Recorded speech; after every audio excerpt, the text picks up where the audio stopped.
The City of Bristol, providing beautiful parks, economic development, and a family-friendly community. And I'd like to ask you to join us in standing and doing the Pledge of Allegiance. To the flag of the United States of America and to the republic for which it stands, one nation, under God, indivisible, with liberty and justice for all.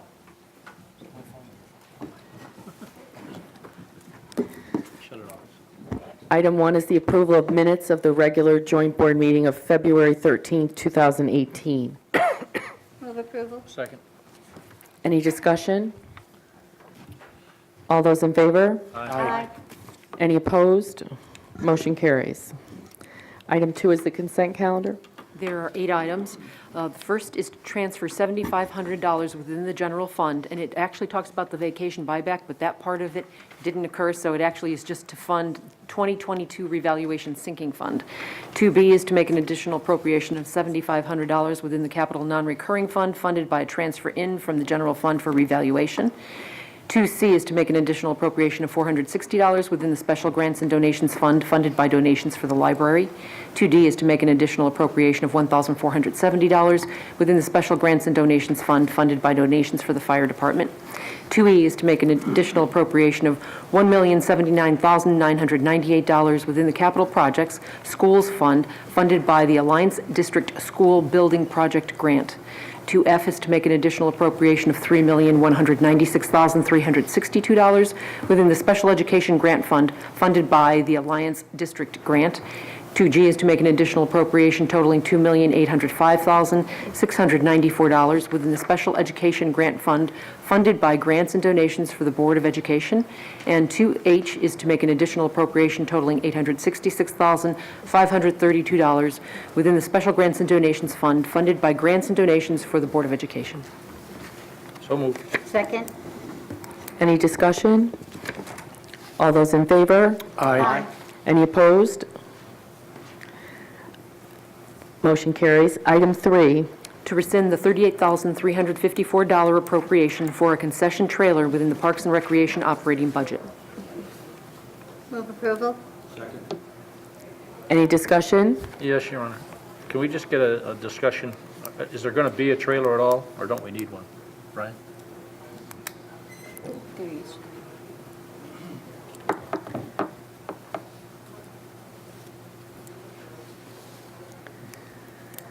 Sorry, I didn't hear you. Oh, yeah, I don't have a microphone here, but I can't speak loud enough. So. I was just wondering is it our intention to eventually get a trailer, or has it been determined that we don't need one? At this point in time, it is not the intention of the department to get a concession trailer. Okay. All right. That's all I wanted to know. Thank you. Any further discussion? All those in favor? Aye. Aye. Any opposed? Motion carries. Item 4, To make an additional appropriation of $132,000 within the Capital Projects Fund funded by Page Park Trust revenue for repairs and professional fees. any discussion? Yes, again, I want it to be noted as to where these funds are coming from. I know there was some confusion, and it was reported in the paper that it looked like it was coming out of the budget, but obviously it's coming out of the Page Park Trust revenue fund, so that's critical to know that it's not, the city is not on the hook for this. Any further discussion? All those in favor? Aye. Any opposed? Motion carries. Item 5, To adopt in a single motion the resolutions making appropriations and authorizing borrowings for the following capital projects: replacement of fire apparatus, Center Square Infrastructure Project, Storm Drainage Improvements Project, Brentwood Drive Reconstruction Project, and the Public Works Garage Renovations Phase 2 Project, and to waive the reading of the full texts of the resolutions, but to include them as part of the minutes. Second. Yeah. Move approval. There we go. Thank you. do we have a second? And is this in the nature of a resolution that we have to have a roll call vote? Yes, these are bonding. Okay. Roll call starting on my far right. Yes. Yes. Yes. Mr. Kelly? Yes. Yes. Yes. Chair votes yes. Resolution passes. Item 6, To transfer $20,000 from the general fund contingency account to operating transfer out special revenue. Move approval? Second. any discussion? All in favor? Aye. Any opposed? Motion passes. Item 7, To make an additional appropriation of $20,000 within the Special Grants and Donations Fund, funded by a transfer in General Fund for the city match of the DECD Brownfields Area-Wide Revitalization Planning Grant application. Move it. Second. any discussion? All in favor? Aye. Any opposed? Motion carries. Item 8 is the monthly revenue and expense report by the comptroller.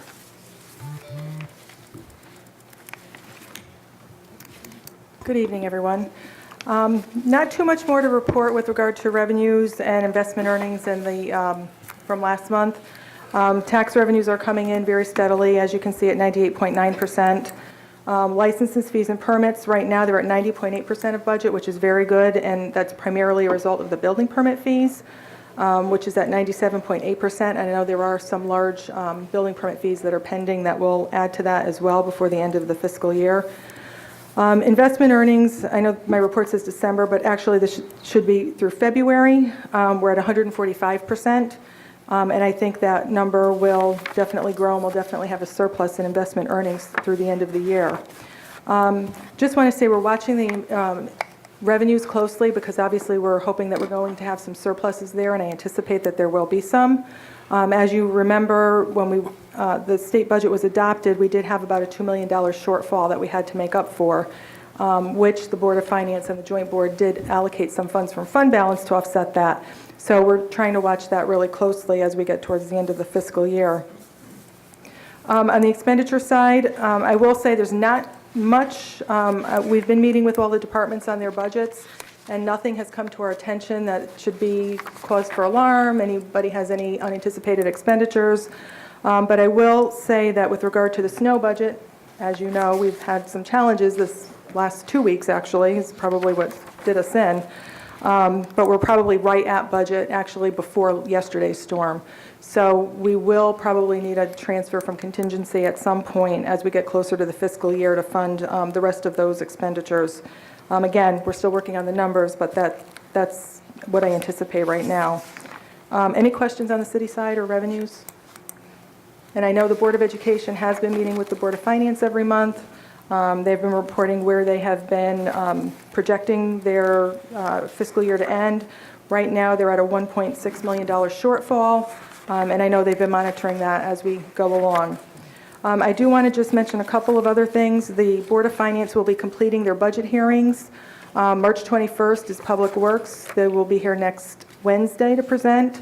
And then March 29th will be the miscellaneous debt, employee benefits, and all of those extra budgets on the 29th of March. And then the Board of Finance has their workshop on April 2nd. So that is right now what is scheduled. Just to give you a little preview, the state budget did come out, and I don't remember if I did report this last month, but right now we're looking at, from what we had budgeted in 2018 versus what the state budget has for us for 2019, it's about a $2.6 million reduction that we have to account for. But that's budget to what's projected, not what the state adopted to what they're projecting for next year, because we knew about this $2 million.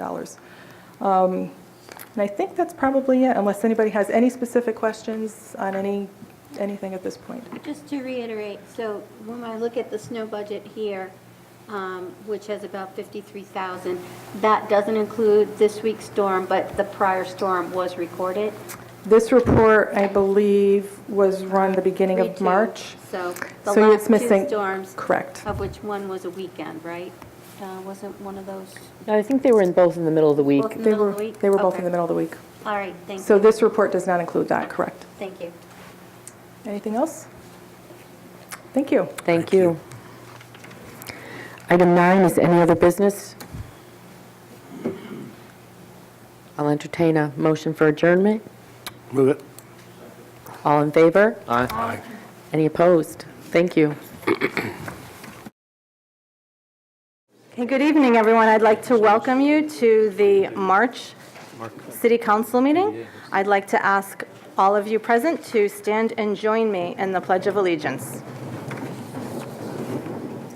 I pledge allegiance to the flag of the United States of America and to the republic for which it stands, one nation, under God, indivisible, with liberty and justice for all.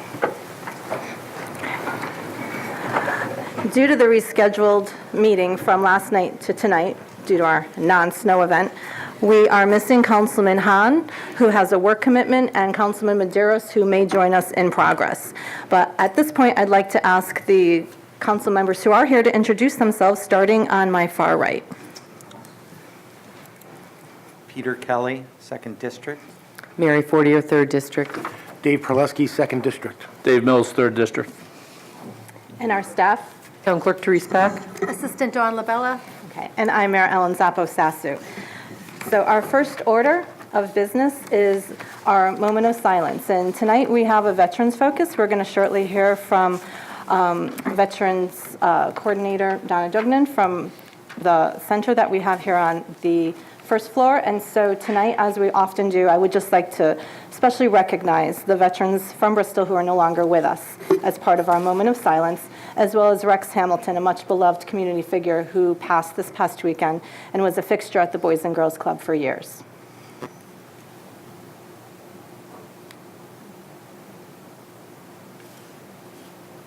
Thank you.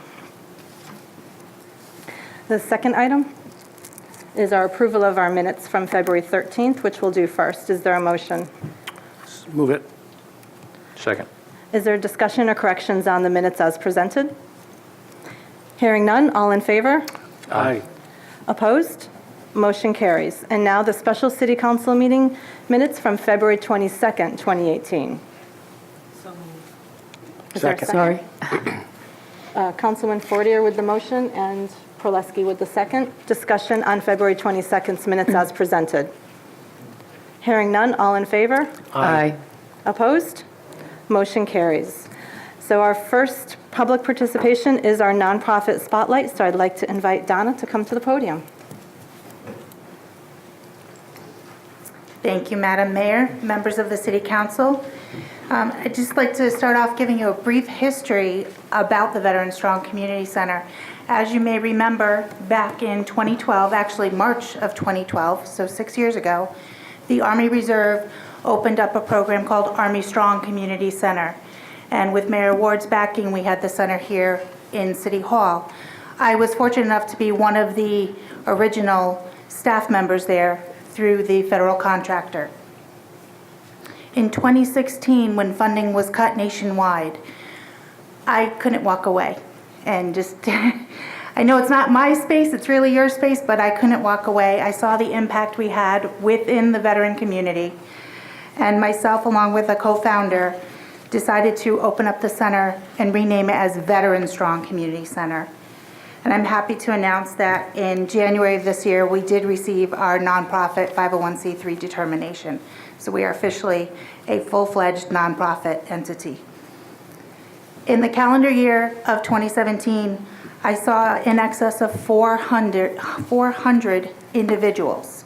These are veterans, service members, and their families, not just from Bristol, but the greater Bristol area, including the communities of Plainville, Southington, Wolcott, Plymouth, Harwington, Burlington, and Thomaston. I reached an additional 570 community members through the outreach efforts of approximately 20 events. These events included things like the Central Connecticut Chamber of Commerce Health and Wellness Fair, the Connecticut Department of Veterans Affairs Stand Down event, briefings with Army Reserve members. And I also sent out in excess of 5,700 emails to a distribution list that includes a monthly newsletter that I send out, as well as any pertinent information that comes up regarding job fairs or special events going on within the communities that I serve. Some of the items that I commonly assist the veterans with are retaining copies of their discharge papers, housing and homelessness issues, requests for assistance for other basic needs such as clothing or food. I do referrals to Soldier, Sailors, and Marines Fund, referrals for VA benefits, especially disability claims, pension claims, and VA funeral benefits and honors. I assist with referrals for job assistance, including job searches, voc rehab, interview skills, and resume writing. And then just general requests. I had someone come in today and said, well, what benefits do I have? It kind of all encompasses when they say what benefits. Do you mean where can you get a discount at Home Depot or Lowe's? Or do you mean you have a disability claim that you need to follow up on? So it's a little overwhelming when they come in and say, I need help. What are my benefits? I want to let you know who my board members are since we are a newly formed 501c3.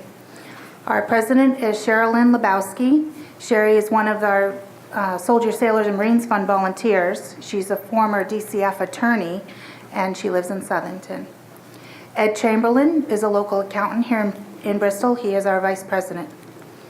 Ed Litherland is our secretary. He is, I know him as CSM. He's a command sergeant major, retired, and he is a resident of Bristol. Many of you may know Stanley Petrowski. He is our treasurer. And again, he is a local Navy, I want to say Navy veteran. He'll correct me if I'm wrong. Then there's myself, John Lodovico, and Patrick Nelligan rounds out our board. We also have a new member who we had to postpone our board meeting because of weather, but we fully anticipate Tony Savino Jr. will be joining our board within the next month. Some of the additional services I provide, or things I sit on, someone from Veteran Strong Community Center sits on the Veterans Committees for Congresswoman Esty, Congressman Larson, and Senator Murphy. We are also a member of Bristol Veterans Council and attend regular statewide networking groups that are put on by the Connecticut Department of Veterans Affairs and the Transition Assistance Officer for the state of Connecticut through the military department. That was a lot to take in. Does anyone have any questions? No? Again, I thank you. We enjoy the relationship we have with Bristol, and it's a very valuable relationship. So if there's ever anything I can do for the council or the city, please don't hesitate, and please feel free to come in when we're open and see what we have to offer within the center. Thank you. Thanks. I think it's very valuable to have you on the first floor, and I know we've done our share of referrals down too. And I think it's really the hallmark of our community that we have put so much effort and time and resources into veterans, especially the ones who have served and have come back with issues that need to be addressed, and they're looking for that kind of help. But I also think it's important that we all keep in mind that every day we are sending a bunch of our kids out, including today. That's okay. I'm going to maintain some sang-froid on this issue today, but my son is deploying as we speak. So it's been, a really great learning process for me to understand all of these things that go into this. And I just think I'd like to take a minute, and I think all the council is in agreement that we really just for a minute would like to do a quick shout out to the ones that we know that are out there as well. So starting with Councilman Mills. Sure. Thank you. I'd like to have a shout out to Maximilian Gerard. He's the son of Ron and Kirsten Gerard. He's on a nuclear power program in Seattle, and he's serving on the USS Nimitz. He graduated from Eastern High School last year, I believe, and is doing very well. Thanks, Mayor. I'd like to recognize Christopher Pacioretty. Chris is a second lieutenant in the U.S. Army. He's currently serving in Kuwait. He's in the field artillery, and he is with a cavalry unit in Kuwait. He's a 2012 graduate of St. Paul's Catholic High School and a 2016 graduate of George Washington University. We wish him well. I'm going to do a shout out to Carl Sturm. He's actually in Council District 3. I'm well familiar with his family, many of us who are in Little League and softball together. He's stationed at Dwyer and Helmand, which is a Marine base in Afghanistan. And he was stationed also for 2 years in Germany, and he's deployed once from there to Estonia for 5 months to help train their military. And currently he's in E4, and he's a team member for a small group of guys, and he's studying to take his sergeant's exam.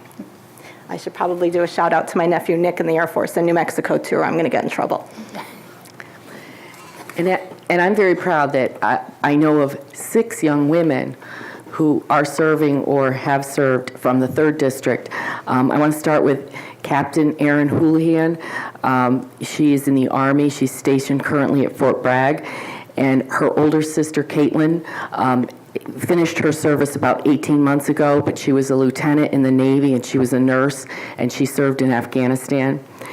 And the Robillard family has produced 4 women in the Air Force: Lauren, Nicole, Alicia, and Amanda. And I know Alicia and Amanda are still in the Air Force. I don't think Lauren and Nicole are, but they're certainly a family to be proud of, the fact that they've had 4 young women serve in the Air Force.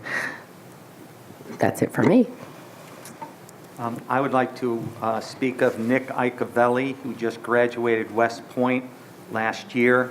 He's a 2nd lieutenant. He's just completed infantry officer basic leadership training at Fort Benning, and he'll now be heading to Ranger School in April. And once his training is complete, he'll report to his unit at the 10th Mountain and Fort Drum, New York. 10th Mountain Division, I believe it is. Yeah. It doesn't say that. And he is the son of Kate and Joe Icavelli. And I would also like to acknowledge Zachary Sassu, who is deploying to Afghanistan for a 6-month deployment. And Zach is the son of Peter Sassu and Ellen Zappo Sassu. So good luck to Nick and Zach, and thank you for your service. Thank you. Thank you, Donna. Thank you. Okay, moving on to our second participant for public participation, which is Mr. Ed Dudko from Lewis Road, speaking on South Street Extension and 2 more issues. I got that part wrong. It's the Willis Street extension. I wrote that down wrong. Okay. There'll be no March Madness out of me because I was a bubble team, didn't make it. So I guess Providence is in. Okay. Big win over Xavier. I knew you would ask me about Well, it. I think Villanova is going to be the winner of everything. So Ms. Mayor and the abbreviated City Council, okay, the Willis Street portion, nobody uses that. I've been back in Bristol for 18 years. I think that was built for Wallace Barnes, basically, and hardly anybody works there. You want to get moving along with the theater. We've seen so many accidents over the years with trucks coming down Willis Street. They go right down that road. They go across Memorial Boulevard, causing almost 1, 2, 3 accidents, and they end up in the river. Once somebody died, Yes. right, a long time ago. Marie That McClellan, McClellan. 1970-something. Okay, I'd close the road. I'd have some decent barriers there, you know, those yellow things with sand, if something comes down there, you know, to absorb the shock. So I'm in favor of that. If there's a quorum on that, to do that, I'd do that. With the police, okay, yeah, I'm getting some response with them, right? But I did call the Walnut, California Police Department. You know, I got robbed. Remember I told you it was military gear and survival equipment. You know what? If you see it, report it. And Bristol Police did call me. I wasn't home. So I'll touch base with them again. But, you know, after I said that was the next day where that kid killed all the people in Florida. And there were warning signs. And people reported it. And nothing was done. So, you know, I did talk to somebody from Walnut, California. And did you get anything yet? No, they didn't. So, finish that up. You know, the last thing I always ask for is the plaque. You know, I've been asking since June of last year. June, July, August, September. Skipped in October because of election time. November, December, January, February, now March. Keep asking for the same thing. And if this city wants to really call itself All Heart, and I know you spend $100,000 for that campaign to be All Heart, but if I don't see anything by a year, okay, I'm not going to see anything by April. I already know that. When my mother turns 93 by April, I'm not going to see nothing. And this is not unusual. Well, the circumstances were unusual. You tell me the last time something like this happened, where somebody who's lived on their property for 60 years, and you've got to move out when you're in your 80s. You're in your 80s.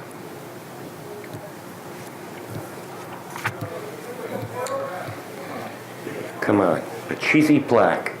Because, you know what? A good letter to an editor, and you know I'm a good writer. I worked as a journalist all my life. Here's the list of every newspaper, every weekly, every daily, and here's the 215 words about, here's a city that calls itself All Heart. But guess what? I'm really not asking for much. So are you still asking for a plaque to be installed somewhere on the property? Yes, we talked about the wording. Yes. I mean, like I said before, there's a sign there in the former economic development director who said he wished he had a gun talking about a city council member, but his name's still on the plaque. The plaque of? Oh, I don't know. You go to the Southeast Bristol Business Park. Okay. You know, basically we had to move so other people could store their junk there, pods. So the BDA actually did not approve a policy allowing for plaques. So we can refer this back to the BDA, Okay. and would you be willing to work with me on Sure. something that may be an alternative to an actual physical plaque in the short term while the BDA revisits this issue? Because that's really what the process would be at this point. Short term, yes. Something permanent, Okay. More Well, I can't so. promise you that until Okay. it goes to the BDA. So okay. I'm reasonable. as a courtesy, I will ask that someone make a motion to refer this matter back to the BDA. So moved. Is there a second? Second. Okay. For the purpose of discussion, we have a motion and a second to Thank you, too. refer back to the BDA the question of placking and permanent markers within industrial parks, et cetera. Will be the motion. You know, it was unusual. It hasn't happened since. I know, but I know you're here every month, but Correct. the BDA has acted on this, and they do have jurisdiction. So the appropriate motion for us, the only option we have, is to refer it back there, so we can Okay. maybe have a healthy dialogue there. Okay. Okay? So there's no promises attached to this motion and this referral. So we're That's clear. Okay. But I'll be at the BDA meeting. Okay, and maybe you and I can talk before that. Oh, yeah, you'll probably have another open house before then. I don't know. Right now, I'm going to go home and cook. Okay, so there's been a motion made and seconded. Is there any further discussion on the courtesy motion to the BDA to revisit an issue for which they voted on concerning plaques and recognitions? Hearing none, all in favor? Aye. Aye. Aye. Motion carries. Well, were there any opposition? I didn't hear any. Okay, motion carries. Thank And I you. hope you get going on Memorial Boulevard, close the road. If you've got a quorum to do that tonight, or We do have a quorum. Push it down and there. that's item 17. I saw. Yeah. Okay, thank you. Thank you. Is there anyone else that might have come in late that did not have the opportunity to sign the form that was in the outside lobby that would like to address the City Council? Okay, hearing none, we'll turn over to our city clerk for the rest of the agenda. The first one, well, I can handle this, Teresa. The first one is announcements, and we'll start on my far left. Okay, I have a few, Your Honor. First thing is to congratulate Bristol Eastern's wrestling team for becoming state champions, and to Bryant Lishness, their coach, for being named the Coach of the Year. It's quite an honor for the city, as well as the school, and for the individual, Mr. Lishness. Secondly, the duck race is coming up the first Sunday in May. There's duck race tickets for sale, and they are available. I know that Cheryl Tebow has some in the back, if she's back there. Thirdly, on the 22nd of March, there is a pasta dinner and live auction fundraiser benefiting the Forestville Village Association. It's going to start at 6 p.m. It's going to be at Nucci's, and tickets are $12 per person. And that's all I have. Just before Councilman Pileski begins, just so everyone knows, the Bristol Eastern Wrestling Team and Class L Coach of the Year, Bryant Lishnas, will be here at the April Joint Board meeting for recognition. Great. Thank you, Your Honor. We have one from the school readiness. It's time to register for kindergarten. Kindergarten registration began March 1st. If your child will be entering kindergarten in the fall, now is the time to register. If your child attends a Board of Education preschool located at Board of Education School or attends the Bristol Early Childhood Center located at 240 Stafford Avenue, your registration process will be taken care of right in your school. The registration information and forms will be sent home to you to complete. If your child attends any other preschool or hasn't gone to a preschool, you will register your child at the centralized registration office of the Board of Education building located at 129 Church Street. You can obtain registration packets at your preschool, at the library, or download the forms from the Board of Education website. Thank you. Thank you. Councilman Vortier. Yes, I have one regarding the Shamrock Run, which this year is actually going to be on St. Patrick's Day on this coming Saturday, March 17th at Chippens Hill Middle School. And there is a website where you can register there. And there's actually an event the night before and lots of stuff on their website to see about that. And I do have an announcement from Councilman Hahn, because he couldn't be here tonight. The Bristol Brass and Wind Ensemble is having their annual Pops concert on April 1st at 7 p.m. at the Prospect Methodist Church. Admission is free, and another one of Bristol's favorite musical groups, the Bristol Old Time Fiddlers, will also be in attendance and add their own special tunes to the evening. That's Easter. That can't be the right day. It's a Tuesday. I think it's the 6th. Okay. No, the 3rd? Councilman Hahn has the first here.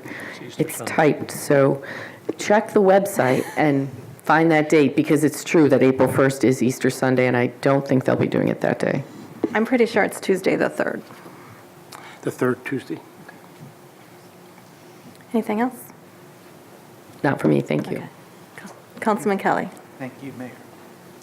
I would like to welcome back Dr. Catherine Carbone, who is returning as the Assistant Superintendent of Schools. Dr. Carbone was previously the principal at Chippens Hill Middle School, and I know that because my son had her as a principal. And I don't think I'm overstating to mention that Dr. Carbone is a superstar, and she's going to do great things for the Board of Education. I would also like to congratulate Jason Morocco, who was recently appointed Superintendent of Streets and Maintenance Operations. And Jason is an 11-year city employee. I had the opportunity today, along with the Central Connecticut Chambers of Commerce, to attend Connecticut Business Day at the Capitol. And this was sponsored by the CBIA and the Connecticut Association of Chamber of Commerce Executives. And I was fortunate enough to sit in on a report on the Commission of Fiscal Stability and Economic Growth, which was chaired by Lynn Ward, who's the president and CEO of the Waterbury Regional Chamber of Commerce. And the co-chairs were Robert Petroselli, who is the founder of A Woman's Health USA, Inc., and James Smith, who is the chairman and former CEO of Webster Bank. Now, I was able to get a voluminous report on the Connecticut Commission on Fiscal Stability and Economic Growth, and there are some parallels here which scale down. I believe Mayor Zappo might find of interest, so if you could pass that to Mayor Zappo. Thank you. Thank you. Thank you. And that is it for me. Thank you. Obviously, the budget is occupying a large amount of our time, so this will be helpful. I get reports from a variety of different sources, many of them saying different things, so it'd be nice to see something in one compendium. I have two brief announcements. The first is that as much as we're almost out of our snow budget money, we are also thinking about spring, and spring and summer means the Bristol Blues baseball returns to Muzzy Field. And we are in need of host families that will host a baseball player for the duration of the season, which runs from Memorial Day weekend to, depending on playoff status, the second week of August. So if anybody is out there who is interested in getting more information, there is host family information on the Bristol Blues website, or they can contact me. And also, I just want to make the council as well as our audience aware of our Bristol Cares group, which is a compendium, again, of 22 different information sources that come together every month talking about the social service and community issues that we're facing. And it's an opportunity for information sharing, but also sharing resources. And it's comprised of, a lot of city departments, the Housing Authority, Wheeler, Hospital, Hartford Healthcare, United Way, Brian's Angels, and there's a lot of great discussions about what some of our needs are. So for any of you who may be interested in attending, our next meeting is on Tuesday, April 3rd. And as part of this too, we're using a lot of these resources that are within Bristol Cares to launch the opioid task force, because there's a lot of common themes. And some of those Narcan trainings that are coming up are going to be shared amongst all of these groups as well. And so for anybody who'd like more information or believe that you may be part of a group that could benefit from networking with the Bristol Cares group, please let me know, and we'd be happy to add you to the list. Okay. If there's no further announcements, I think we're ready for our regular agenda. The consent calendar has 10 items. 5A is to place on file the new hire report for February 2018. 5B is to approve the tax refunds dated March 5th, 2018. 5C is to place on file the Public Works review of the following 3 properties: Lot 222 Founders Drive, Lot 5 Park Street, and Lot 222-10 Rear Brewster Road. 5D is to place on file the Planning Commission review of the easement for wireless telecommunications equipment at 532 Stevens Street, Northeast Middle School. 5E is to place on file the Planning Commission review of the following 3 properties: Lot 222 Founders Drive, Lot 5 Park Street, and Lot 222-10 near Brewster Road, or Rear Brewster Road. 5F is to place on file the Planning Commission review of Jennings Terrace regarding the land swap with the Bristol Emergency Shelter and Housing Coalition. 5G is to authorize the mayor or acting mayor to sign any and all documents required by the local, state, and federal regulatory agencies for permitting, land acquisition, and construction authorizations related to the Louisiana Avenue Bridge replacement.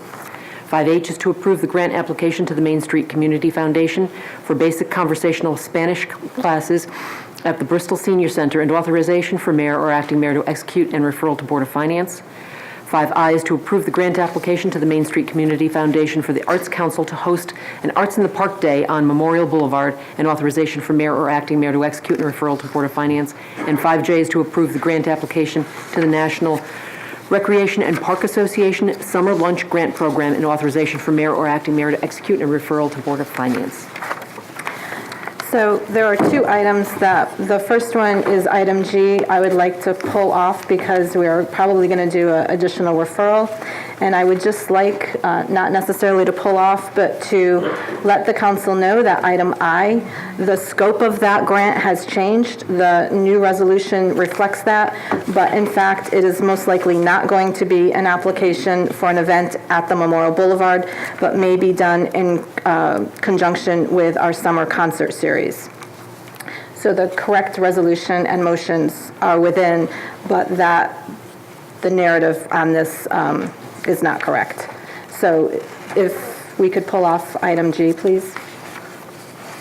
I can't make a motion. Motion to approve the consent calendar minus item G. Second. Any further discussion? All in favor of approving the consent calendar minus item G? Aye. Aye.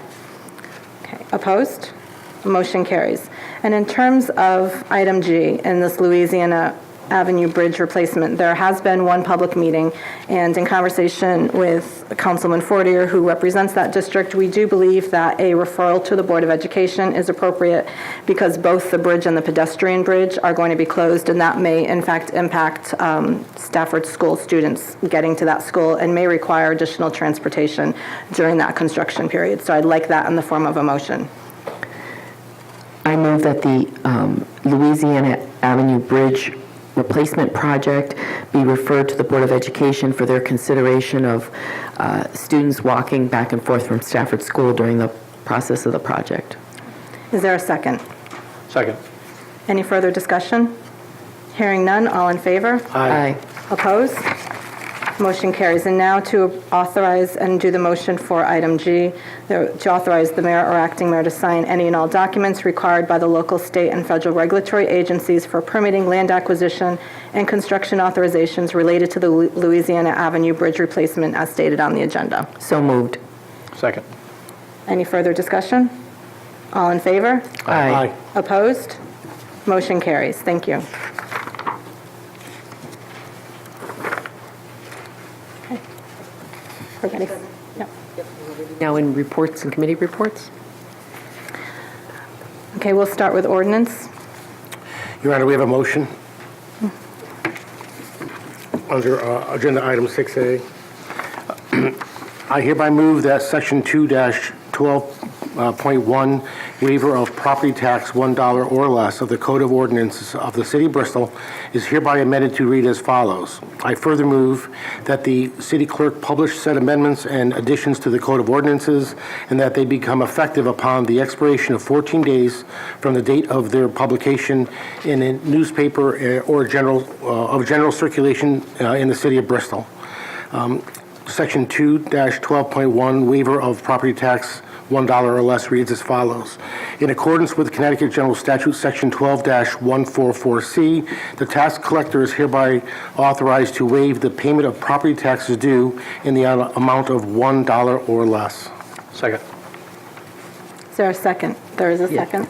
Any discussion on the motion? Hearing none, all in favor? Aye. Opposed? Motion carries. Your Honor, agenda item 6B is from the Real Estate Committee. We've got several motions. I have a couple, and Councilman Mills has a couple. In 6B, I hereby move that the City of Bristol convey the property described as 491.189 square feet or .011 acres on the southerly side of Jennings Terrace to the Bristol Emergency Shelter and Coalition. In exchange, the City of Bristol shall accept the property described as 2.309 square feet or .005 acres on the southerly side of Jennings Terrace from the Bristol Emergency Shelter and Housing Coalition. The property is also described as 419 West Street, map 27, and lot 142, in a map dated March 26, 2016, drawn by Flynn and Sear Land Surveying, LLC. I further move that the matter be referred to the Corporation Council to prepare and or review any necessary documents. And I further move that the mayor or acting mayor be authorized to execute any necessary documents to effectuate the same. Second. Any discussion on the motion? Hearing none, all in favor? Aye. Opposed? Motion carries.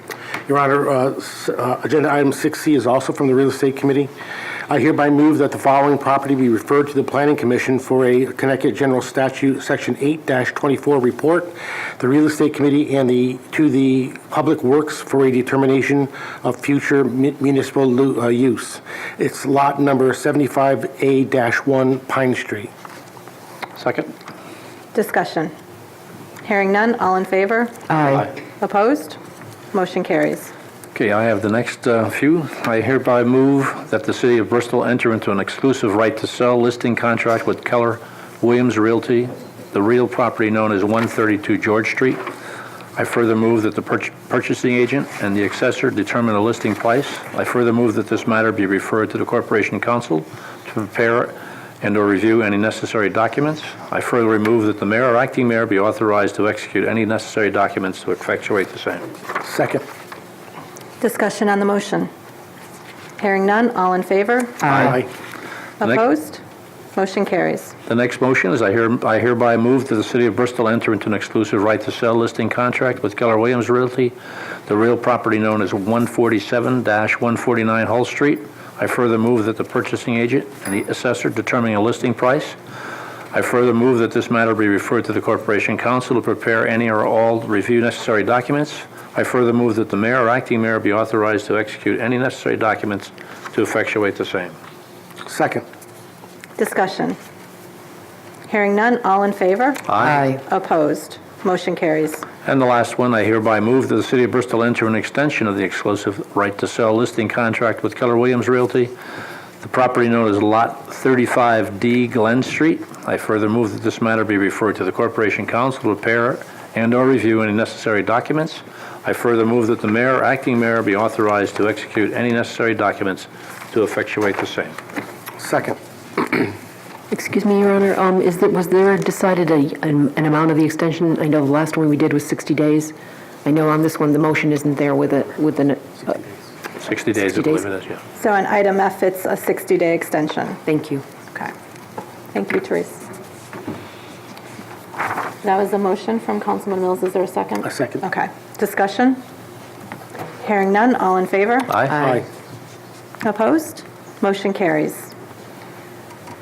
Okay, item G is the opioid task force that is again meeting on Monday, March 19th at 7 p.m. We have 33 people who have volunteered to serve on that, but because we have not met yet, and that is going to be the funnel of information where we'll deliver a lot of information about services and the progress that we're making from a community standpoint, I did want to take the opportunity to remind everybody of the 2 Narcan trainings. The first one is Thursday from 5 to 5:30 at the Bristol Adult Education Center, and there's another one on March 29th from 6 until 6:30 at the Bristol Public Library.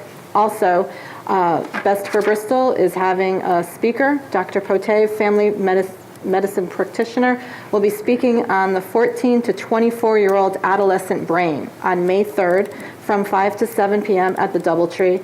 Admission is free, and there will be light refreshments. And if you want more information on that, you can contact our Youth Services Department. So we are also doing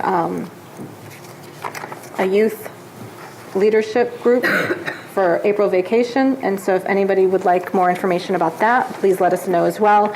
I think it's really important that there's a complete intergenerational buy-in for what we're trying to do as a community. The substance abuse issues and opioid abuse is all connected, and it doesn't matter if it's a grandmother with a knee replacement or a young person or someone who's had chronic pain or someone who's buying fentanyl-laced heroin off the street. It's a community problem, and part of the stigma and dialogue that has to happen and be minimized is for everybody from all different groups working together. And on that police note, I want to remind everybody that we do have a collection container in the police department lobby. So for any of you who are accumulating pain medications or anything that you'd like to get out of your house and really out of the stream of anybody getting their hands on them, as well as not putting them into our waterways by flushing, which is not an acceptable use, please avail yourself of that container that's in the police department lobby. And I do see that Chief Gould has joined us, and I'll just do a quick shout out. Thank you for hosting the youth cabinet tonight. It was a lot of people, so I appreciate your involvement of your staff, but also some great questions, and hopefully you didn't leave any of those talkative girls in the cell. You did a great job. Okay. The next item, too, briefly, Charter Revision Commission was snowed out as well. They have rescheduled to, no, they're not tonight, Monday. They've rescheduled to Monday, and they will, I believe, either if they're not here, they might be at the library, but please check the board for any of you who are interested. It's a rolling process, so new ideas can continue to be introduced if there's anything from a charter perspective that you think they should be looking at. Okay, moving on to unfinished business. We have other committee reports. Oh, you have other, oh, sorry. Councilman Fortier has a committee report. I have a couple, and I'd like to start with salary.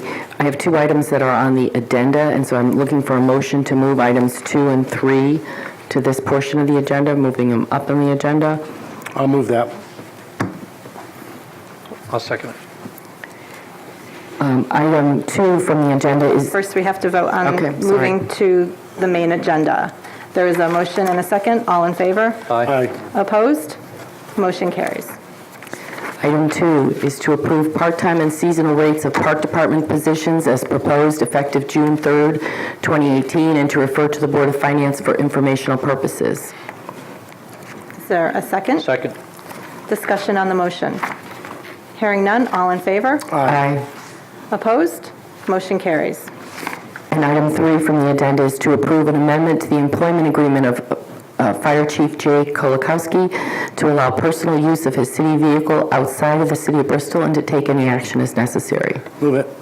Second. Is there discussion on the motion? And just for clarification, this is to align the language that appears in the fire chief's contract with the language that appears in other contracts so that it's all uniform. Any other discussion? Hearing none, all in favor? Aye. Aye. Opposed? Motion carries. And I do have another committee report from the Water Department. As I've said several times at meetings, anyone who's still getting their water bill by mail and mailing in their check or dropping off their check, the procedures for doing it online and getting your bill by email and paying online are really easy because even I can do them. And that really is saying something for anyone that knows me. But in addition to that, it saves the water department the expense and time of mailing those bills, and that is a direct impact on our water bills. So the more we can do the electronic billing, and I think at this point, about a third of us do the bills electronically, so we still have a ways to go, and I've realized there's folks that are older than myself and don't use computers, and I get that. But those of us that do really should be doing this, so I really encourage this. And I also have some points from our director, the Water Department director, regarding flushing.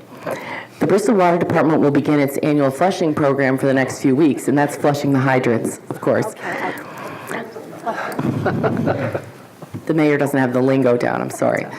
Under the flushing program, the city is split in half, and areas west of 229 from the Southington line to the Farmington line are flushed each spring, and areas east of Route 229 are typically flushed each summer or fall. Flushing starts at 7 a.m. and is normally complete by 6 p.m. Monday through Friday. Under the flushing program, specific hydrants have been identified through the Water Department's water modeling software as the most affected hydrants to flush, and so not all hydrants on all streets are flushed. The Bristol Water Department publicizes flushing notices each week for areas scheduled, yet some surrounding areas not listed can sometimes be affected. The Bristol Water Department publishes notices each Saturday in the Bristol Press. Information is also published in the following locations for individuals that do not subscribe to the press: the Bristol Water Department website at www.bristolwaterdepartment.org, the Bristol Water Department Facebook page, the Bristol Water Department Instagram account, Nutmeg Community Television, and email notification. Residents can sign up for email alerts at www.bristolwaterdepartment.org. And one of the reasons we're saying this is because they get tons of calls about this, and they want people to know that the information is out there if you're concerned about it, and you can always check if you think there's an issue with your water to see if you are on the schedule or nearby the schedule for hydrant flushing. And I have one more report for Councilman Hahn from the Department of Aging. The Senior Center will offer free tax preparation through AARP again this year. The program will be held on Tuesdays and Fridays from 8:30 to 12:30 p.m. through April 17th. People are taken on a first-come, first-served basis. The community garden plot sales will begin on April 6th. Ground plots are $20 for the season, and raised beds are $10 for the season. Plots can be purchased at the Senior Center in the main office weekdays between 8:30 and 5 p.m. The Advocates for Bristol Seniors will be holding their annual indoor tag sale on Saturday, April 7th from 9 to 1. Over 40 tag sale spaces will be set up in the gym. Admission is free. The coffee shop will be open, serving breakfast and lunch. Registration for spring classes at the Senior Center will be held on Tuesday, April 10th from 9 to 11 in the gym. And the American Red Cross Blood Drive will be held at the Senior Center on April 18th from 11 to 4. To make an appointment, please contact the American Red Cross directly at 1-800-RED-CROSS. And membership to the Senior Center is free to any Bristol resident age 55 and older. That's it for me. Thank you. Do any other council members have committee reports? Yes, I have a brief one from the BDA. And secondly, I'd like to thank Councilperson Fortier for giving us the flushing report. I was concerned it was going to be an odd or even thing like the water band or something like that. Anyway, The BDA has approved some grants to several people or several businesses in the community. You probably read about Nova, a grant for machinery for their expansion of their business. Also, Max Pizza will be opening up where the old Century Spring was. They'll be opening up at the end of the summer, I believe. They're going to be moving their headquarters there and opening up a restaurant. Main Street Pint and Plate also received a grant from us, and they'll be opening up, I believe, the first week of April. And a fitness facility in town was also granted some monies to do some work on their property. So that's all I have. And I think there's several that are in the pipeline as well. So the economic development grant function is going very well and strong. Before we get to you, Councilman Keller, I think Councilman Proleski has one too. Please. Yeah. Mayor, very briefly, the next ordinance committee meeting will be held next Wednesday, March 21st. A rather busy agenda, but included on the agenda is some discussion on the board composition for the BDA, finalizing some of the language for a process to accept currently unapproved city streets, and we're revising the fracking ordinance that we passed last fall. So that's the 21st at 5 o'clock. One of the things I want to bring up is the city owns several parcels of real estate that we've acquired through either tax foreclosures or and the like. And if anyone is interested in the real estate that is for sale or is owned by the city, they can look through on the city webpage through the purchasing department, and there's a listing for real estate. Or you can talk to or call any of your representatives, and we could lead you in the right direction if you're interested in the piece. Roger Russo and Mr. Malley from the BDA are, I think, working on a more effective way to market these or bring these to the attention of anybody who might be interested. So that's something you'll see in the future. Code enforcement want to report that has been very busy, very active. Last month, the city received 187 complaints for either the health department, fire code, zoning, building code violations, and our staff has been instructed to work with property owners, but they are issuing violations and tickets. So they're stepping up the pace a little bit on that to show the importance of that program in our town. And lastly, I just want to bring up something that, as I mentioned before at a council meeting, the fire department has a smoke detector program that's going on where if you're a resident of Bristol and you're eligible, you can get our fire staff to come to your home and install new smoke detectors. It's a great program and it's underutilized. So if anybody has any interest, contact the fire department. There was a bet, I don't know if you saw in today's paper, where a long-term resident of Bristol gave a fabulous, glowing report about that program and the excellent young firefighters who went to the home and installed the smoke alarms, and it was a glowing report, and it was, they said they were proud that we hired such professional firefighters. So I think, Chief, that's something you can bring back to your staff. And Mayor, could you please update us on the discussion about the 2472 contract, the amendment to the fire schedule? Yes. So the 2472, for those of you who are not aware of it, is the new fire schedule for our fire department. Currently, they work 3 days on, they have 3 days off, they work 3 nights on, and then they have 3 days off. So it has been increasingly popular over the last probably 10 or 15 years that departments are migrating to what's called a 2472, where they work the same amount of hours per week, but they stack those shifts for a 24-hour period, and then they are off for 3 or 72 hours, and then they come back and work another full 24-hour period. So from a quality of life perspective, it is a much better schedule due to the health wellness aspects of firefighting and the wear and tear, especially after 3 consecutive nights, especially like in a winter season like now where they're out often. So it's better from that perspective. It also, there are some indications with some departments that because of the way our firefighters, the way our fire department and firefighters work, it's a 1-for-1 replacement. So if firefighter 1 is out for sickness, injured on duty, or anything, that firefighter is replaced. Whereas in the police department, for example, if my husband were to call in sick in his job as school resource officer at Bristol Eastern, they could maybe ask the zone car to cover Bristol Eastern that day in case something happened. There's minimum manpower at the police department, but it's not a one-for-one. Fire department's one-for-one. So we have, I think it's last year's budget and the proposed budget, it's almost $2 million for overtime replacement costs as well as sick time because of that constant replacement. We're hoping that in the scope of this schedule change, that there will be a reduction in those line items, which will be a benefit both to the city budget as well as the fact that it's a wellness initiative for how we treat some of our most valuable assets, which it's not the apparatus, it's not the SCBA gear, it's the actual people wearing them. I did bring, actually, I'm glad you reminded me, I actually did a fact sheet for the council. This is a memorandum of understanding, and it's going to go into effect on April 29th. Memorandum of understanding is signed by me, who's empowered to do so as the mayor. And April 29th was chosen because it's the day that there's a seamless transition from the platoon schedule to this schedule with no overtime or added work or anything. So I've created a sheet that has some pros and cons, mostly pros. And this is what we're going to be looking at. The firefighter contract runs through next June. So as we begin negotiations next spring, we will be evaluating the impact of this schedule.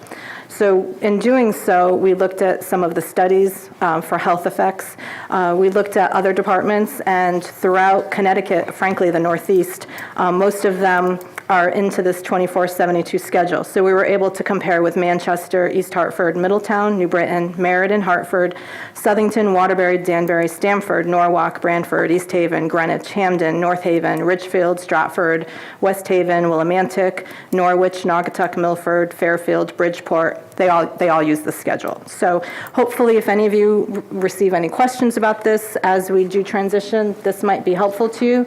And all of you should have received the contract book. This actually goes with section 10-1.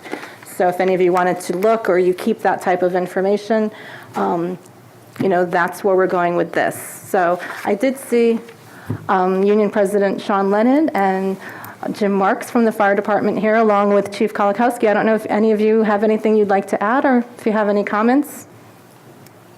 I'd be happy to. Okay.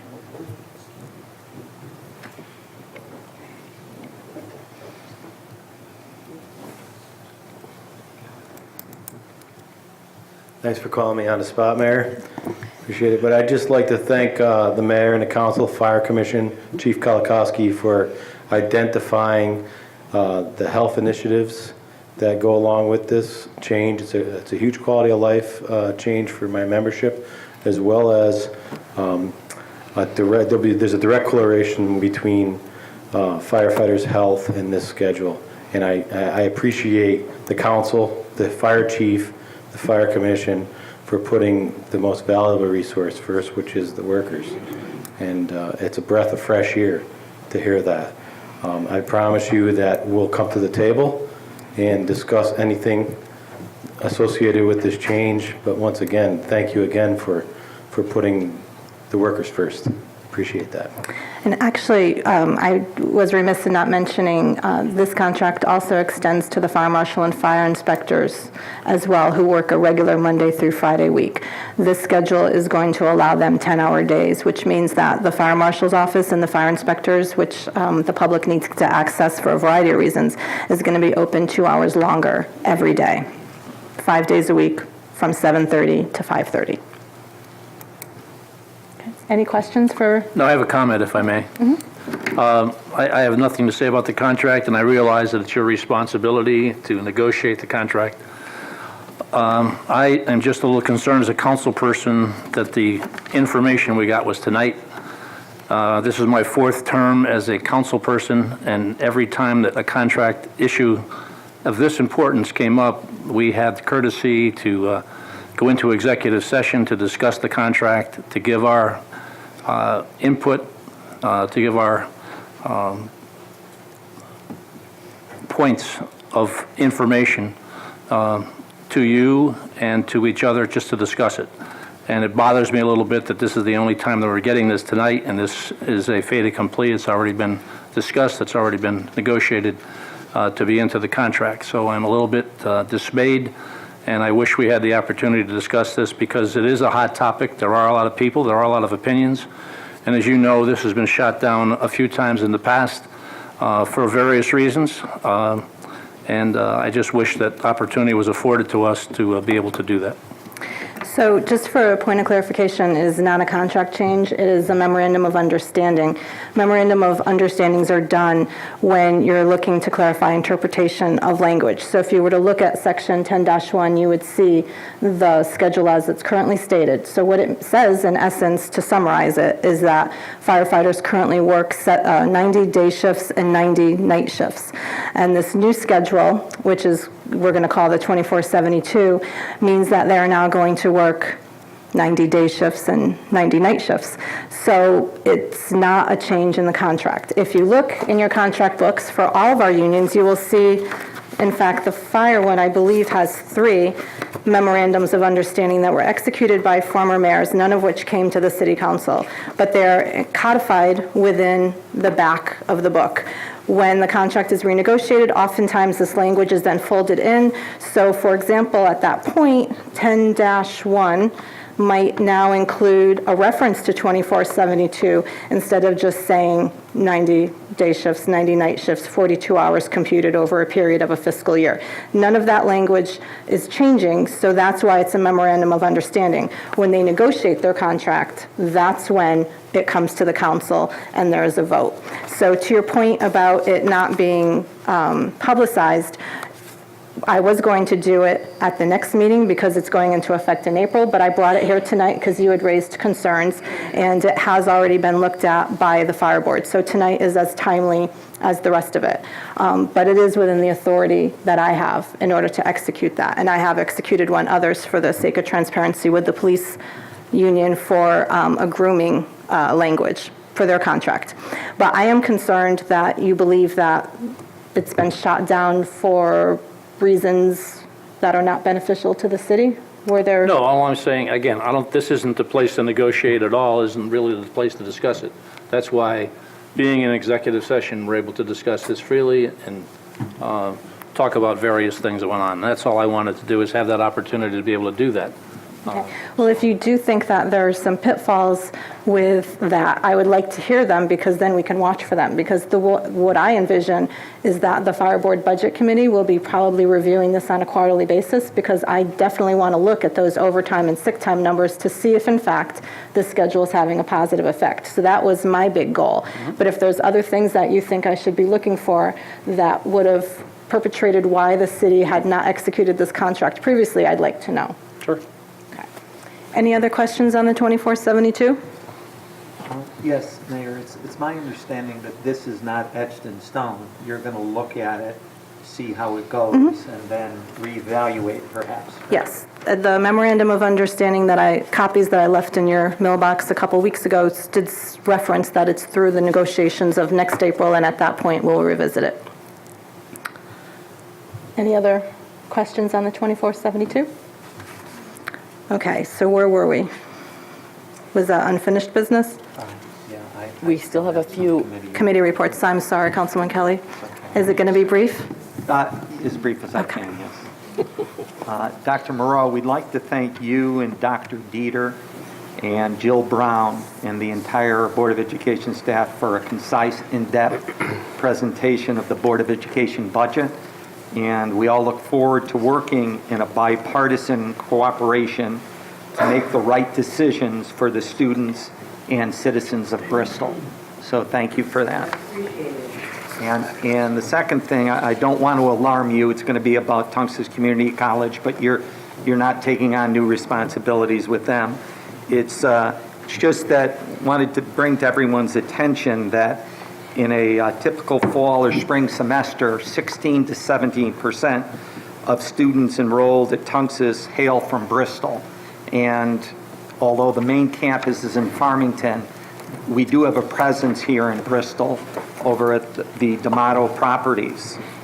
And Tunxus, by virtue of being led by a dual presidents now, work in tandem with its sister institution as Nuntuck. That's a difficult word to say. Community college to create workforce efficiencies and share best practices across the two institutions. And in less than 1 year, these initiatives have created a projected annual savings of nearly $1 million, which in these budgets times is substantial. And also it's relevant about Tunxus is because the 4-year college plan is not the plan for everyone. There are tech schools, and there's the 2+2 plan, which means you go to a school such as Tunxus, you get your core courses out of the way, then you continue on to a Connecticut 4-year institution where they accept all those core courses that you paid quite a bit less for. And I'll cover that now. Full-time tuition and mandatory fees at Tunxus amount to roughly $4,500 per year. This represents less than half the cost of tuition and fees at any of the Connecticut state universities and is approximately 75% less expensive than what would be charged at UConn for the same items. Private colleges and universities in Connecticut routinely charge $50,000 or more for full-time tuitions and fees. And I'll attest to that, not personally, but our children. In addition, many students at Tunxus qualify for need-based grants rather than loans, sources of financial aid, meaning that their out-of-pocket expenses are far less than the figures as noted above. And in many cases, they are eliminated altogether. Although low-interest student loans are available to students, the vast majority of students choose not to borrow. So we just thought it would be a good idea, though everyone knows of Tunxus' existence, just to shine a light on it as a really good alternative, dollar-wise, for a student that's going to continue on to post-secondary education. Thank you, and that's it. Et tu, Brute, that was not a short report. Oh, I'm sorry. Very aware. Any other committee reports? Okay, moving on. Okay, we have unfinished business. We have Arts and Entertainment Task Force. For those of you who know, we have been working diligently since December to come up with some proposed language, and I believe that Councilman Hahn has sent so tonight we are going to, I believe Councilman Kelly will make a motion to refer the language officially to the Ordinance Committee. Okay, and this regards the Arts Commission, as the mayor suggested, and this commission promotes the arts, cultural, and entertainment programs in institutions of Bristol as a path towards enhancing community pride and the quality of life for Bristol residents. This will be done while working towards developing a synergy that not only showcases the cultural activities, resources, and diversity of our city, but serves to propel positive economic development impacts, community vibrancy, and tourist activity. Okay, so that's in the form of a motion, a referral to the Ordinance Committee. Is there a second? Second. Is there a discussion on the referral from the recommendation from the Arts and Culture Task Force on the proposed language? Hearing none, all in favor? Aye. Opposed? Motion carries. And I think, Councilman Proleski, we have discussed maybe fast-tracking that so that they could be empaneled and we could have some names for serving on that commission in advance of all the summer activities we're planning. It'll be on the agenda this month, Mayor. Thank you. And for the council members, those that are here, we will be looking to empanel 7 members of that commission if the ordinance passes, so start thinking about names of people who would like to maybe serve in that capacity. Any other unfinished business? I have a question, Mayor. Can you give us any updates on the intersection of Route 69 and 72 in the West End? Yes. We actually had a meeting with representatives from that team from DOT, I believe it was last week, with the Public Works Director and the engineer and some of the neighborhood neighbors to the proposed plans.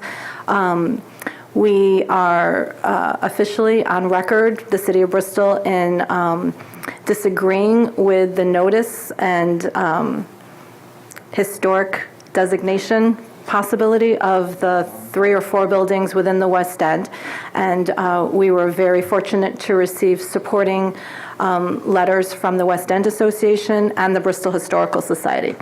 The Code Enforcement Committee created a record of all of the volume of calls associated with all of those buildings that were called out as the potential adverse impact finding. And I believe, I actually have a picture of it, the stack was about this big of all of the call volume. And then we had the 3 letters, and the DOT brought that back, the staff brought that back to Commissioner Rediker at that meeting. So we're just in a holding pattern to hear what they say. And there are some potential future community meetings that might be planned in the spring, depending on how that goes. But right now, that project is still in the pipeline and is still on the funded list. I have one more question. Any updates that you can speak of regarding Memorial Boulevard? You know, it's one of those interesting things where you hear all types of good news, but I don't have a piece of paper. The architects were here. We've received phone calls, and they're asking for a variety of pieces of information, but we're still waiting for the Education Committee to place it on either last year's project list or this coming year's project list. So until we get that piece of paper, I think that we're all in a holding pattern. But so far, everything has been very good news in terms of the level of activity. I'm not sure if the superintendent has received anything additional than... Same information you have. Okay. So that's where we stand. Okay, thank you. Anything else for unfinished? Nothing for me. Okay. Moving on to new business, starting on my far left. Done? None, Your Honor. None. No? Okay, I just did put on the agenda shared services and regional initiatives, just to let the council know that we've been working pretty diligently with a variety of partners, the first one being the Board of Education, and then some of our neighboring municipalities. And I'm happy to say that I believe that the superintendent and I are very close to finalizing a deal for shared services with the staff personnel from the Board of Education, as well as our staff personnel who handle insurance. And they will start working together. It may involve a relocation of the Board of Education employee to City Hall and some collaboration there, which I'm excited about. We've also identified, I think it's 4 other areas where there's possible partnerships, which will have a very positive impact on the budget as well as from a shared efficiency standpoint. So those are some that are still being discussed. And Guy Morin, our chief building official, and I visited Plainville a couple of weeks ago, and we are in the process of doing a shared service where they would hire our building inspectors for a period of time starting in the summer to provide coverage to Plainville because their longtime building official is retiring. So from a shared services perspective, we'll be helping a neighboring community, and there will also be a financial benefit to the city for doing that as well. We're looking to schedule that so that our coverage remains intact, but that we are able to be available for them on any type of various levels of service when needed. So that'll be something that may be coming to us as a council to approve that deal shortly. Any other new business? Okay, moving on to resignations. There are 3 resignations, Your Honor. The first is from Thomas Smith from the Stormwater Trust. The second is from Denise Albert from the Bristol Historic District Commission. And the third is from Michael Saman from the Inland Wetlands Commission. Okay. Motion to accept resignations and send letters of thanks. So moved. Second. Discussion? Hearing none, all in favor? Aye. Opposed? Motion carries. And just before we move on to appointments, I just would like to mention to our viewing audience as well as our council members, we have now 3 vacancies on the Inland Wetlands Commission, which is a regulatory land use board. And if any of you can just spend a little bit of time thinking about someone who might enjoy that type of conservation work, we could really use some bodies on that. Okay, moving on to appointments. There are a few for this month. The first one is I'm looking for a motion to reappoint John Hartman for a 3-year term to March 2021 on the Commission on Aging. Move it. Second. Discussion. Hearing none, all in favor? Aye. Opposed? Motion carries. And the second one, also on the Commission on Aging, is for George Irving, a 3-year term to March of 2021. So moved. Second.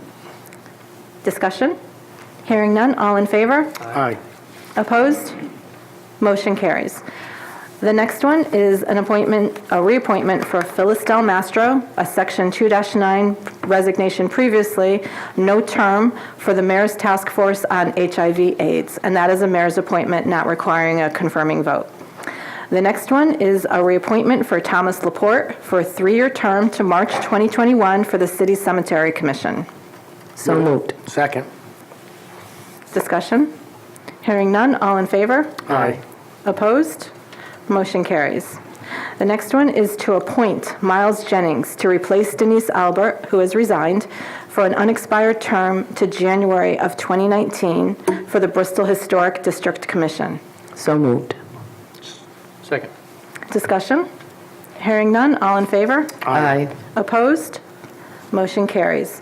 The next one is to appoint Councilman Dave Mills to replace Mary Fortier as acting mayor from now through July of 2018. Move it. Well, that's the mayor's appointment. That's mine.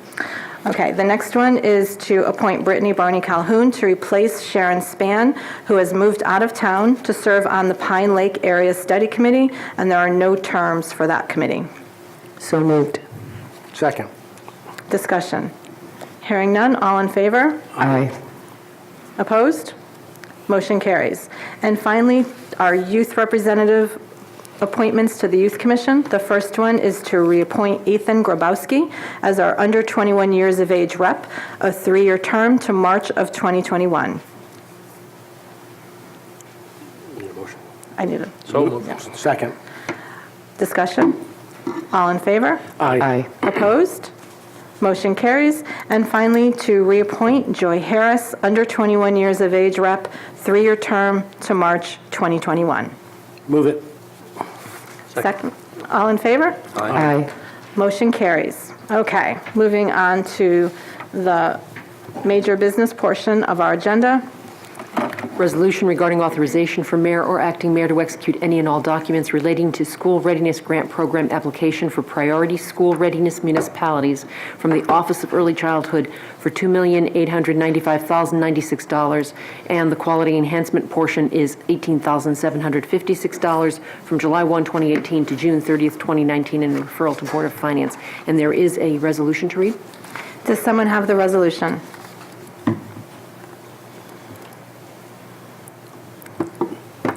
I have it, Mayor. You have it? Okay. Be it hereby resolved by the City of Bristol. Need to. Yes, go ahead. Be hereby resolved by the City Council of the City of Bristol, Connecticut, that the Mayor, Ellen Zappo Sasu, or Acting Mayor, is hereby authorized to execute any and all documents relating to the application, funding, grant for the School Readiness Grant Program application for priority school readiness municipalities from the Office of Early Childhood for the period of July 1, 2018 to June 30th, 2019. The second year of the grant, including but not limited to any amendments to said application and any final funding/grant documents and any and all agreements and any amendments thereto with local service providers to implement the grant. Second. Discussion. Hearing none, roll call vote starting on my far right. Yes. Yes. Yes. Yes. And the mayor votes yes. Motion passes. Next item, authorization for mayor or acting mayor to execute contract amendment for contract 2C17-119, transfer station office replacement with Blake Contracting LLC for $9,863.25 for a total contract amount of $109,783.55. Is there So moved. a second? Is there a second? Second. Discussion on the motion? Hearing none, all in favor? Aye. Opposed? Motion carries. Item 13, resolution to approve the participation in the Sustainable Connecticut Municipal Certification Program and to waive the reading of the resolution, but to include it as part of the minutes. So moved. Second. Discussion on the motion. Hearing none, all in favor? Aye. Roll call. Oh, roll call. Starting on my far right. Yes. Yes. Yes. Yes. Mayor votes yes. Motion carries. Item 14, resolution to approve the filing of a grant application for up to $200,000 with the Department of Economic and Community Development to fund brownfield area-wide revitalization planning and authorization for Mayor Ellen A. Zoppo Sasu to execute. And there is a resolution to read? I do have that one, Your Honor. Whereas pursuant to Connecticut General Statutes, Section 32-763, the Connecticut Department of Economic and Community Development is authorized to extend financial assistance for developing a comprehensive plan for the remediation and redevelopment of multiple brownfields called the Brownfield Area-Wide Revitalization, BAR, Planning Grant. And whereas it is desirable and in the public interest that the City of Bristol make an application to the state for a proposed grant amount not to exceed $200,000 in order to undertake the Riverside Avenue Corridor Brownfield Assessment and Redevelopment Planning Project and to execute an assistance agreement. Now therefore be it resolved by the Bristol City Council, 1, that it is cognizant of the conditions and prerequisites, including the match obligations for state financial assistance imposed by Connecticut General Statute Section 32-763 and the guidelines of the BAR Planning Program. 2, that the filing of an application for state financial assistance by the City of Bristol in an amount not to exceed $200,000 is hereby approved, and that Mayor Ellen A. Zoppo Sasu is directed to execute and file such application with the Connecticut Department of Economic and Community Development to provide such additional information, to execute such other documents as may be required, to execute an assistance agreement with the state of Connecticut for state financial assistance, if such an agreement is offered, to execute any amendments, decisions, and revisions thereto, and to act as the authorized representative of the City of Bristol. And 3, that it agrees to fulfill the required 10% cash match of the BAR Planning Grant Program if the application is successful. Second? Wow. Any discussion on that motion? Okay. Hearing none, roll call vote starting on my far left. Yes? Yes. Yes. Yes. And the mayor votes yes. Motion passes. Item 15, resolution to approve the filing of an Opportunity Zone nomination form to the Connecticut Department of Economic and Community Development and authorization for Mayor Ellen A. Zoppo Sasu or acting mayor to execute, and there is a resolution to read. I have it, Your Honor. Be it hereby resolved by the City Council of the City of Bristol, Connecticut, that the filing of an Opportunity Zone nomination form for the State of Connecticut Department of Economic and Community Development is hereby approved, and that the Mayor, Ellen A. Zoppo Sasu, or acting mayor, is hereby authorized to execute such nomination form and any or all other documents relating to this project, including but not limited to any final project documents. Second. Okay. Discussion. Is everybody familiar with the Tax Cuts and Job Acts of 2017 Opportunity Zones? There was a memo attached. This is a new opportunity for long-term investment. We do still have Justin Malley with us if anybody has any questions, but there was a pretty comprehensive memo attached to this. So we're going to be adding this to our arsenal of potential incentives. Okay. Excellent. Hearing none, roll call vote starting on my far right. Yes. Yes. Yes. Yes? The mayor votes yes. Motion passes. Item 16, authorization for mayor or acting mayor to execute contract amendment with Offshore Construction to increase contract 2C17-125, roof replacement at fire headquarters for $18,076 and a total contract amount of $194,754. So moved. Is there a second? Second. Discussion on the motion? Hearing none, all in favor? Aye. Opposed? Motion carries. Item 17 is to approve board referrals for the potential street discontinuance of a portion of Willis Street between South Street and Memorial Boulevard. And those referrals, some of them are the Planning Commission, the Board of Water Commissioners, the Public Works, Board of Park Commissioners, Board of Police Commissioners, Board of Fire Commissioners, the Real Estate Committee, and the Memorial Boulevard Committee. And then if anyone has any other boards they think that should be referred out to before it goes to discontinuance for public hearing and assessment. I think that's a good list. So moved. Second. Any further discussion? Hearing none, all in favor? Aye. Opposed? Motion carries. Item 18, award of contract 2P1872, design services for video surveillance system within the Bristol Board of Education to Good Harbor Techmark LLC for $27,541, and authorization for mayor or acting mayor to execute. So moved. Is there a second? Second. Discussion. Hearing none, all in favor? Aye. Opposed? Motion carries. Item 19, referral to the Planning Commission for a Section 824 review on the proposed relocation of stormwater easements on 27 and 28 Sharon Street and 150 Sherwood Road. Move it. Second? Discussion. Hearing none, all in favor? Aye. Opposed? Motion carries. We're going to move to the addenda. And the addenda, item 1, authorization for purchasing agent to issue request for qualifications for redevelopment of 273 Riverside Avenue in coordination with Bristol Development Authority and Corporation Council. So moved. Second. Discussion on the motion. Again, this is part of our long-term process of finding a potential development and cleanup of the former Sessions Building on Riverside Avenue. Hearing no further discussion, all in favor? Aye. Opposed? Motion carries. Items 2 and 3 were moved up, so we're on item 4, is to place on file the reviews by the Board of Public Works and Sewer Committee regarding installation of property improvements driveway over the city's sewer main on Lot 220-1 Willis Street. So moved. Second. Is there a discussion on the motion?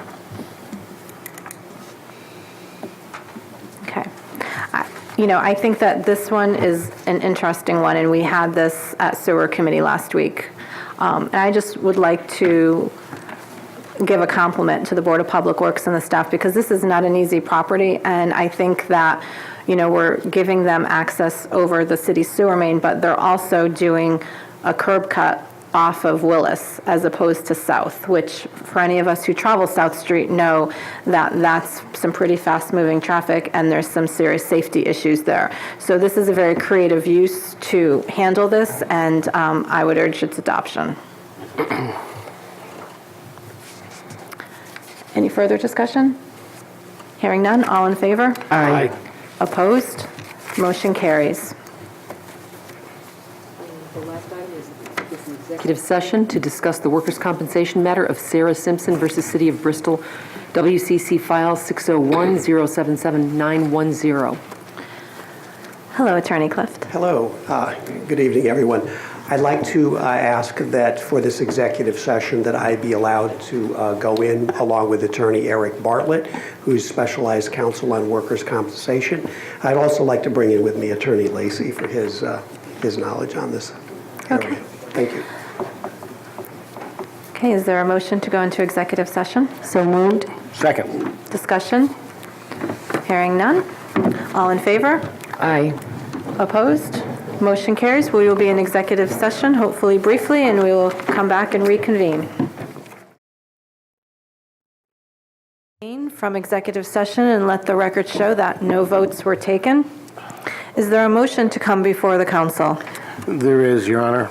I hereby move to approve the stipulation for full and final settlement in matter of Sarah Simpson versus the City of Bristol and PMA Management Corporation of New England, WCC file number 601077910, in the amount of $100,000, and to authorize counsel for the City of Bristol to execute any and all necessary documents. Second. Discussion on the motion? Hearing none. All in favor? Aye. Opposed? Motion carries. Is there any other business to come before the council? Your Honor, can I also ask if one of the councilmen would make a motion to come back into public session? Oh, so moved. Sorry. Motion to go into public session. Thank you. Second. And just Groundhog Day, that whole thing that we just did. Cut and paste. Yeah. Okay. Motion Now, to adjourn? Second. any further discussion? Hearing none, motion to adjourn has been made and seconded. All in favor? Aye. Opposed? Motion carries.